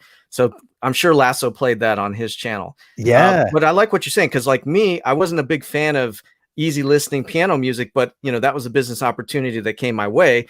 Yep. Hence that record. Now, to capitalize, I wrote a bunch of music in that style, right, for myself. Yeah. Because if I'm trying to get airplay or radio connections for myself, you want to use the relationships you already have, right? I'm not going to be able to like bust out alternative rock to an easy listening station, right? But if I write an easy listening song and say, hey, yo, check this out, they're like, oh, I know you and I like this song. So I kind of made some progress for myself in the music business using those connections. I did end up, I can't name the band because we kind of got a little situation right now, but I got a band when Lounge and that came back in the 90s, Brian Setzer's orchestra and all that. Mm-hmm. I got a record deal that I was in. Oh, nice. And I did get songwriting credits. They were on Hollywood Records. Oh, cool. Okay. So yeah, it was interesting how that all went down. Oh, very nice. Yeah. That's, man, that's incredible to hear some of these background things. And I know you mentioned Martina McBride a while. Yeah. I think it was on another interview or just on your show, something like that. But I meant to bring that up because I wanted to ask you, I have, I don't know how closely you worked with her or her people, but were you familiar with, or did you ever work with her husband, John McBride? Like, was he ever in or around what you were doing at that time? I never really got to interact with her. That guy up there, Jim Brickman, who wrote the songs, he was my guy. Okay. So like, anything like she sang the song he wrote, and then I promoted that on his behalf. Okay. Gotcha. I used to work for a company that we would sell studio gear. Oh, nice. Empirical Labs is the name, and high-end studio gear. That was kind of what got me into the music industry to begin with. But that was part of that was my boss at the time, who was in it for years, the music industry. He had a good connection with John McBride and had some crazy stories. Okay. How that kind of tied into Martina. But I was just curious if you're familiar with them. I'll give you a funny quick story. Again, I'm good for time, but I know you don't want these things. I'm good too. No, you know John Tesh, right? Yeah. So John Tesh and Jim Brickman competed quite a bit as the adult contemporary piano people. Okay. So I was like number 2 in the Jim Brickman operations, and John Tesh was looking to maybe get me over on his team. Right. When I went to Guitar Center one day, just for myself to buy guitar picks or whatever. I Right. wasn't really getting a lot of attention from the Guitar Center reps, but John Tesh was there, and he was like, "Oh, hey, Steve, what's up?" And then Oh all the man. work, they were like, "You know John Tesh," and all of a sudden, I started getting better service. Right? Yeah, let's Yeah. get that guitar off the wall that you wanted. Let's help you out. Right, Yeah, right, right. Of course. Yeah, yeah, that's always how it happens. That's great. yeah, I love Phil was saying lots of cowbell. yep, There you go. Got to have more cowbell. Yeah, exactly. And that's wild, man. Very cool. We'll have to chop it up sometime where we for sure, really, man. but I feel like we you obviously have some stories to tell, and just curious if things ever cross paths in any way like that. But You're getting um, some exclusives here, bro. I love it, man. Oh, it's Yeah, special, man. I love it. I do miss the music industry. I definitely have not been involved in any way for 6-7 years now, since I left the that company that I was working for. But mm. a lot of it is definitely what I've learned, anyways, from my experience, is that it's all about who you know, Yeah, and that's 100% for sure. yeah, you gotta get your foot in the door, and sometimes that's enough. If you can do that, like, you don't even necessarily need to have all the tricks up your sleeve or the abilities yet. Like, you can learn that knowledge down the road, or from whoever wants to teach you. But it really, you gotta know some people. I don't know if you saw, but I kicked off something called Comics with Rockers, Oh where no, I didn't see that. yeah, so there was a band in the late 70s called Ambrosia. They had a lot of big Okay. hits. How Much I Feel, You're the Biggest Part of Me. If Mhm. you've ever worked in retail, you know these songs. I know Ambrosia. I feel like I Yeah. know that name. Yeah, I mean, just put in Ambrosia and YouTube, you know these songs. The Yeah. drummer is my personal drummer. Whenever I want to record, he's my guy. I Okay. promoted a lot of his music. The last interview we did on Spine Ticks was with Ted Sikora of Hero Tomorrow Comics. He happened to like Ambrosia. Oh. So to kind of surprise Ted, I sent the comic book to the drummer of Ambrosia. We sat down and reviewed Oh. it, and then I played the clip for Ted, and he was blown away. So Oh I've my I've gosh. started the series called Comics with Rockers, kind of like a reality show where I'm going to send like this drummer from a 70s band all of these indie books like Space Bastards, or all of these weird indies that Yeah. don't fit his genre, and have him read it, and then we're going to talk about it. Dude, that's awesome, man. That's Thanks, a man. I great appreciate idea. it. Yeah, man. That sounds like a lot of fun. That's cool. That Yeah. is very cool. See, we got a lot of love in the chat here. Alan saying very cool hearing about both your backgrounds. Appreciate that. Comics Kings, I appreciate you man. sticking with us, man. Everybody here, we got 27 people in the chat right now. Comics Kings got a big show coming up in about 45 minutes. Nice. He says, "Are we going to get a video with you two, with the two of you?" Yeah, man. Maybe we'll have to do something, man. That's How do we solve that lag though with StreamYard, right? Like if I start playing guitar and you play, oh yeah. because Real Rude's in here, I want him to drum for me, Right. Man, Yeah. that would be dope, man. I guess you could do like it wouldn't be live, but maybe the lag wouldn't be as bad if you did it like pre-recorded or something like that, or who knows. But hey, look, like we were saying before, when this pandemic is really gone and we're able to kind of sync up, maybe we'll have to do something. I definitely plan to come out to the West Coast at some point. So when things are safer and everybody's comfortable with that, then we'll chop it up for sure. Agreed there, Nigel. Yep. I see T Gray's question too. I don't know if Oh, did I oh yeah, here you go. yeah, I'm not giving any financial advice. I'm just going to say in general, the kind of stocks that I like are dividend-based stocks because they pay you to hold them, right? So in other words, I'm letting that hobby pay for itself by buying a stock that is going to be giving me back some money while I hold it. Yeah, no, that's good. Yep. Yeah, stocks is something I've not really gotten into myself personally, but I should be exploring a little bit more, at least to kind of educate myself on some of that stuff. Lasso here, there's some amazing people in the music industry, and most of the time people who rep the artists are cooler than the artists. Yeah, that's true. I believe that for sure. Some artists are just it's all gone to their head at that point. Joker saying it's weird to see Sith and no clips. I got a lot of clips too. Like whenever someone's going to come on, like Joker's come on often, I play a clip of him to announce his intro into the show. Right. Oh yeah, there you go. Yeah. So a lot of these folks have come on, and I got clips of them, and we have a great time playing them.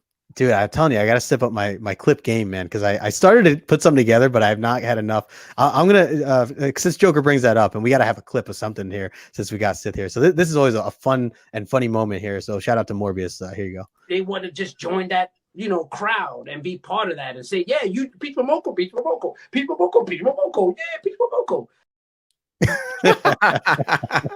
Gets me Oh, every man. time, man. when you and Morb were on the show with Nigel and Eric and T Ravis and myself, Yeah. that was a great show, bro. Like Oh, that hell was yeah, just man. 2 hours of pure fun, man. Yeah, dude, that I loved Yeah. it. I absolutely loved it. If you guys didn't see that, it was like 2 weeks ago now. I think 2 weeks on Was a Matt on Wednesday. that show too? Matt Woods? No, he wasn't on that one. He was with you guys. I think the week before that with Gary B. Gotcha. But yeah, that was a good time, man. J2 was on that one, yeah. Yeah, I think, yeah. J2 was hanging out with us. Yep. Yep. There he is here. He says I'll kick a freestyle. There you go. Yeah. Shout out to J2, man. He's starting a new channel with Ross Panel Surfing called I think it's called the Low Grades. Oh, Low Grades. I saw that. Yeah. Yeah. So I'm Big looking shout for out. because Ross Panel Surfing, he had his first debut on Spine Ticks, right? Oh, nice. Same with Copy 801, right? There's a lot of guys who like, again, Nigel, they all hopped on and kicked it with us. Yep. That's awesome. Yeah, I saw that. I saw the or I just subbed him up. I just subbed you guys up that new channel. So looking forward to that. That would be awesome to have Ultron on the drums. There you go. Yeah. Maraca player. All right. There you go. Joker's our guy for the Maraca. Let's see. I have a couple more questions for you before we wrap this up. This has been so much fun and we gotta have a part dose, man. We gotta, dude. 100%, man. 100%. Dude, I'm gonna have you on again at one of these Sundays, the difficult hour of the day for you on a nice early Sunday. We'll get you on one of these days again. You'll bring on the shades and we'll continue the fun times. Yeah. But let me ask you this, because we have to touch on sports here. I know you're a big sports fanatic. There you go. There's the shades. And I know, some of the answers to these as obviously the shirts that you're repping, but who are your favorite teams and what are your top sports, or like, what do you guarantee like you're all in on with sports? I would say right now it's hockey. Right. Okay. I love hockey. I was a Anaheim Ducks season ticket holder for like the past 4 years. Oh, nice. Okay. I spent half my life in LA and half in Orange County. Right. And I don't get into this. I hate you just because where I live. Right. I love the LA teams. I love the Orange County teams. Those people do not get along. Like when I don't even like to see the Kings play the Ducks because I feel like I'm watching two of my children fight, right? And the crowds are just like, they're brutal. So it's like uncomfortable for me to watch those. But yeah, man, I'm all about the LA and Orange County teams, Ducks, Kings, Dodgers, Angels, Lakers, of course. I even like the Clippers, right? I mean, you see this hat? Yeah. See what it says? Hold on, let me play you up here. The LA Raiders, yeah, man. Right. Because the LA Raiders is a lifestyle, right? I mean, I lived in LA when the Raiders were here. Mm-hmm. You had Eazy-E, NWA. I was just getting into trouble around that time. So I love football and I like the Raiders, but to me, it's always the LA Raiders, right? Yeah. I dig it. LA Raiders is a lifestyle. I was saying what? I know, man. People like, I'm all about uniting, right? I as a sports cards collector, I like talent of all teams, right? There you go. When I get a Tom Brady card, I love it, right? I respect him. It's like I don't hate teams, I don't hate players. I admire greatness. Dude, I am spot on with what you're saying here, because that's how I feel with music too, where it's like some people very they tie themselves to one or two specific genres and like nothing else, or they dismiss a certain genre. I think that there's great music in every genre. You just have to find it. So I try to keep myself open to that, and I think that even applies to comic books, as we're here talking about comics too. Where there's great in all industry, in all whatever publishers you're reading or whatever genres you're reading. I think there's great content coming out and all that. So I think that's another good way to put it with greatness. People lose their minds when I tell them I love Michael Jordan and Kobe Bryant. Oh, right? Yeah, I bet. Because they're like, how dare, but Michael Jordan, yeah, he's like the greatest athlete of all time. Yeah. I love Michael Jordan. If I see Michael Jordan anything, it's like seeing a Hulk 181, right? And of course, Kobe, I mean, he meant so much to the city, to the team. I mean, rest in peace, Kobe. Love you, man. 100%, man. And from what you said before about always liking to bring the community or bring people together, even if they're opposite teams or whatever, I have to share that once I was at a hockey game last year, or 2 years ago, before the pandemic, and it was the Rangers versus the Devils, and obviously that's a very big, everybody is against each other. But during that time, the Yankees, oddly enough, they were in the playoffs at that time, and their playoffs were going on. So while the fans were like at each other's throats in the stadium, or while we're watching on the ice, if you stepped out, they had all these TVs and they had the Yankee games on. And so you would see everybody come together because these Devils fans and these Rangers fans, they all shared being a Yankee fan. So I'm like, all right, that's what I like. I'm going to hang out with the Yankee fans and not, not necessarily choose one of the other hockey fans. That's what I didn't understand, right? Anaheim Ducks, who I love. Yeah. They'd be a diehard Ducks fan, but then they wear like a Dodgers hat, but they'd hate on the Kings, right? It's like, it's interesting. And they would hate the Angels. They live here. They like the Ducks. They don't like the Angels, but they like the Dodgers, right? Right. Crazy. Jordan broke my heart too many times. Says comics are great. There you go. Yeah, like I see climbing, right? He's a Sharks fan. Yeah. Sharks is like one of the Ducks' biggest rivals and the Kings, but I respect the talent on the Sharks, right? It's like I would go to a Sharks game. Yeah. I think you have to. I wouldn't wear any Ducks gear because I would probably have to fight all, Right, but, exactly. And I'm a Yankee fan, and I always look at I've always been a big fan of Mookie Betts ever since he's gotten into just the game in general. And it was tough for me because he was on the Red Sox for a while, and like I just loved everything about him because I thought he was just such a talented guy. Obviously, he is one of the best. And now took him off your hands. It's a little easier to root for him now, and I drafted him for my fantasy league. And dang, you know what? I need to check my lineup because I checked my fantasy baseball lineup right before this. Dude, it's so funny that you say that because I remember you said that before. You said something about on that Sunday I came on. Yeah, you're like, I gotta check my lineup. I'm literally looking right now. I think like my first baseman right now. He would have been on my lineup and not playing. I just put Hunter Dozier in there. Smart man. Yeah, I love how we're adjusting our lineups right now, dude. Hey, it's important, man. You got. I don't know about you. I have money on mine. I have. Oh, nice. I don't. You never know some of these. I love that you do fantasy, man. That's the other thing. We have to put together like a community league of some sort. Because I bet you people will be down. I'm so diehard that I run my own fantasy hockey league of my own teams. Like I manage all the teams, right? And this is what I did. I created the Yukon League for the Yukon up in like Canada.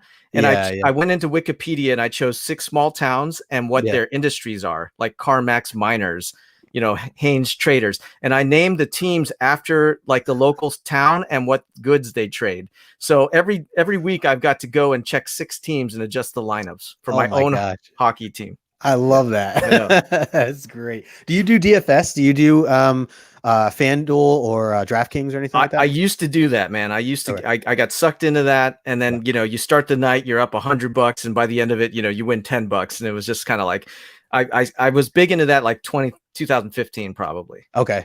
Yeah. I just hit my first big one for the football during football season. Literally out of 47,000 people came in first place in $1 entry fee. Paid almost 13,000 or 1,300, excuse me, $1,300. Damn, bro. It was nuts. See, I mean, let's put it this way. Before Lady Sith, I used to be first in all the fantasy football leagues, right? Yeah. And you know how you can track your progress?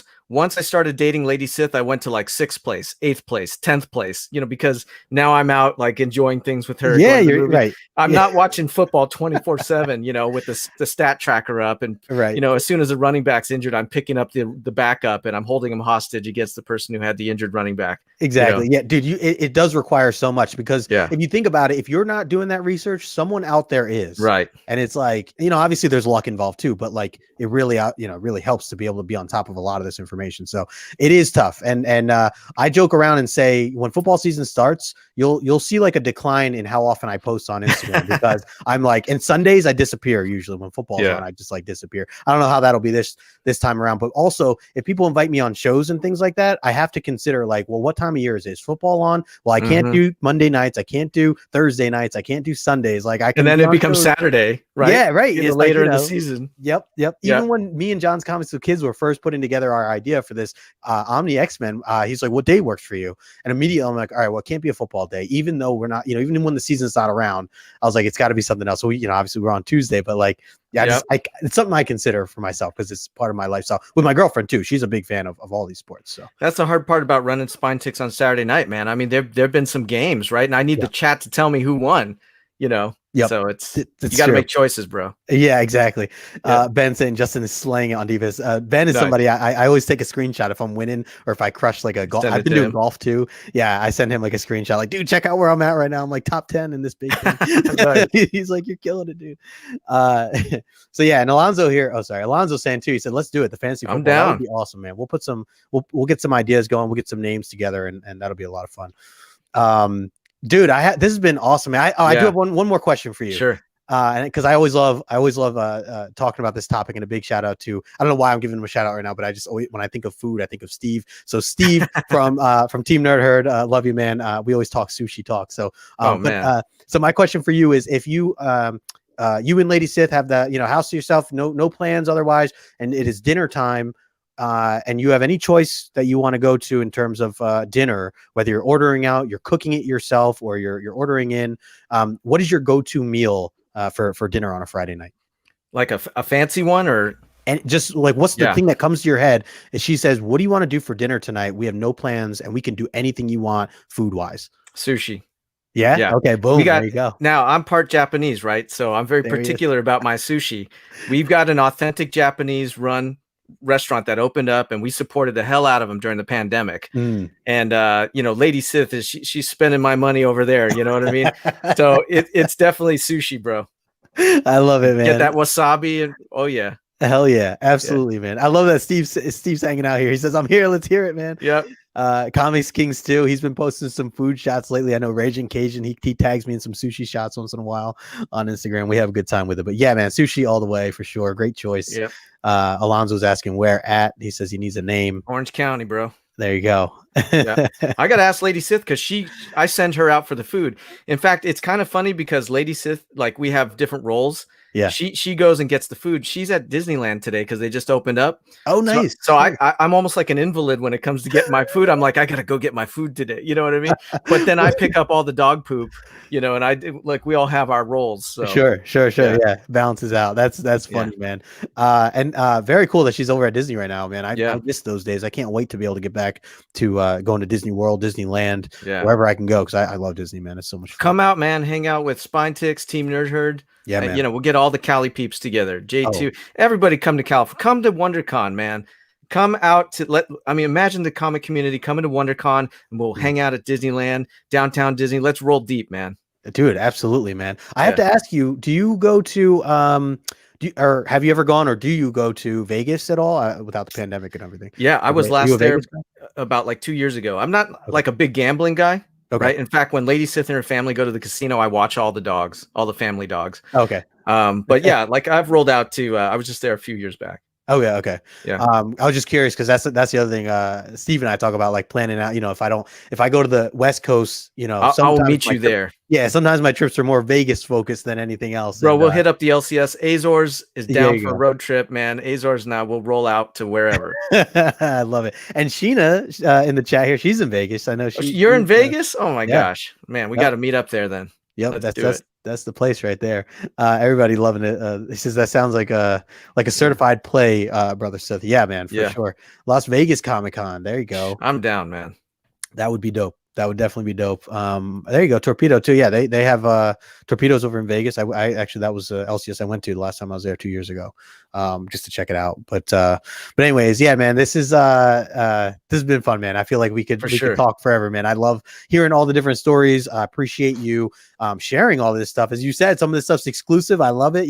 Sharing some background and some music stuff that we're talking about here. We're definitely gonna have to chop it up again soon on a lot of this stuff. Obviously, will not be your last time here on the channel. And we'll be collaborating more, I'm sure.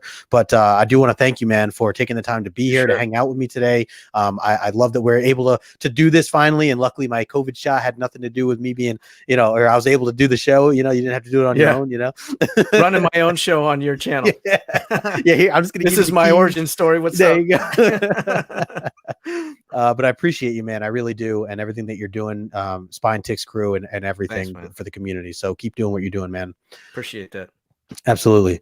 So before we go, and again, thank you guys for hanging out. We got 25 people still hanging out with us here in the chat. Appreciate each and every one of you guys. Make sure tonight, Sith. Well, actually, here, I'm going to let you take it from here. Sith, let the people know where they can find you if they want to reach out to you, and also what are some of the things that you have coming up. Sure. shortly. Next time, our part 2, we didn't even get into Bloodline, man. We need Oh to my talk God. about that. Yeah. Oh yeah, dude. So tonight we have, you've all seen this book, man, on previews, whatever. Look at that cover. Yeah. That's a dope fire cover, and the story matches. We have writer Carla Nappi of Duplicant on Second Sight Publishing on Spine-Tix tonight, right at 8 o'clock. So make sure to check that out. Awesome. In addition to that, I told you Azores is going to be unveiling the grails of all grails. It's going to melt faces. So go check that out. We'll have indie picks. We'll have FOC preview. It's going to be a great show tonight. In week after this one, we're going to have our 750 giveaway. So come hang out. We're just going to be giving you all kinds of stuff. And then the week after that, we got Marvin, who I saw in the chat, Marvin Wynn. So that's what we got coming up on Spine-Tix. Dude, that is awesome, man. I love it. I love it. Love it. Love it. I have not read that book yet, and I've heard you talk about it. I've heard some other people mention it. I try my best to keep up, especially with the indie stuff. But some stuff's just off my radar. So I'm glad that you brought that to my attention. I definitely want to check it out. I don't know if it's available digitally, because I would love to read it before your show tonight, just to have some insight. I'm not sure if it's on Comixology. I know Carla had a Kickstarter, but oh, okay.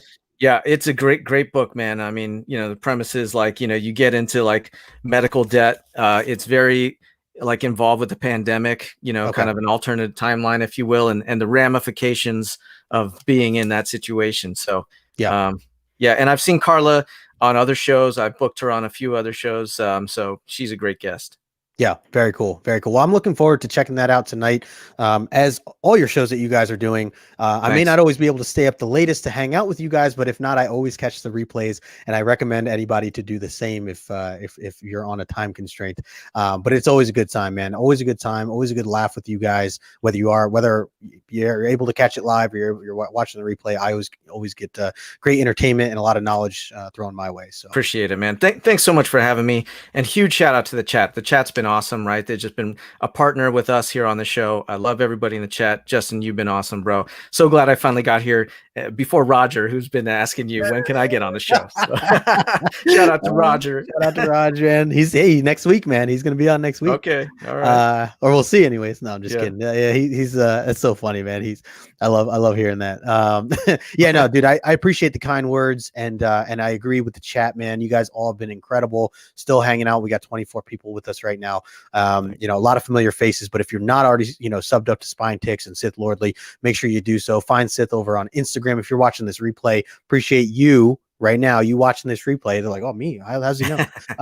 Appreciate you taking that time, because I know people do take their time to watch replays, and that really means a lot to me that people go out of their way to watch these shows. So, this has been awesome. Again, Sith, we'll have to link up again, man. Maybe we'll add some tunes in next time and some other things. So, getting a lot of love in the chat. You guys, appreciate all of you guys. Shout out, by the way, Comics Kings, a little plug for him here. 4 o'clock in 20 minutes or so, he's going to be talking to Marcus too. Definitely go check that out if you guys get a chance. Awesome. But appreciate all you guys coming in. Like we mentioned, next week I have Roger here, same time, 2 o'clock Eastern time, from 3 Men in a Basement. So looking forward to that. But other than that, you guys, this has been incredible. Appreciate everybody watching right now. Have a happy Saturday, a great weekend, and we will talk to you later.